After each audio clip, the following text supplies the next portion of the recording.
ಧಾರವಾಡ. ಇಂದು 9 ದಿನ ಗಣೇಶ ಮೂರ್ತಿ ವಿಸರ್ಜನೆಗೆ ಪೇಡಾನಗರಿ ಧಾರವಾಡ ಸಜ್ಜಾಗಿದ್ದು, ಮಾಳಾಪುರ ಗಣೇಶೋತ್ಸವ ಈ ಬಾರಿ ಸೌಹಾರ್ದತೆಗೆ ಸಾಕ್ಷಿಯಾಗಿದೆ.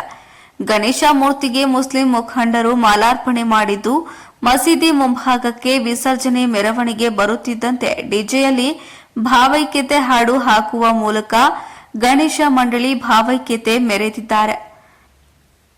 ಹೌದು, ಧಾರವಾಡದ ಮಾಳಾಪುರ ಗಣೇಶ ಮೂರ್ತಿ 9 ದಿನ ಪೂರೈಸಿದ ಹಿನ್ನೆಲೆಯಲ್ಲಿ ಇಂದು ಮೂರ್ತಿ ವಿಸರ್ಜನೆ ಮೆರವಣಿಗೆ ಗಣಪತಿಯನ್ನ ಹೊರ ತರುತ್ತಿದ್ದಂತೆ ಮಾಳಾಪುರ ಮುಸ್ಲಿಂ ಮುಖಂಡರೆಲ್ಲರೂ ವಿಘ್ನ ವಿನಾಯಕನ ಮೂರ್ತಿಗೆ ಪೂಜೆ ಸಲ್ಲಿಸಿ ಹೂವಿನ ಹಾರ ಹಾಕಿ ಭಾವೈಕ್ಯತೆ ಮತ ಮೆರೆದ್ರು.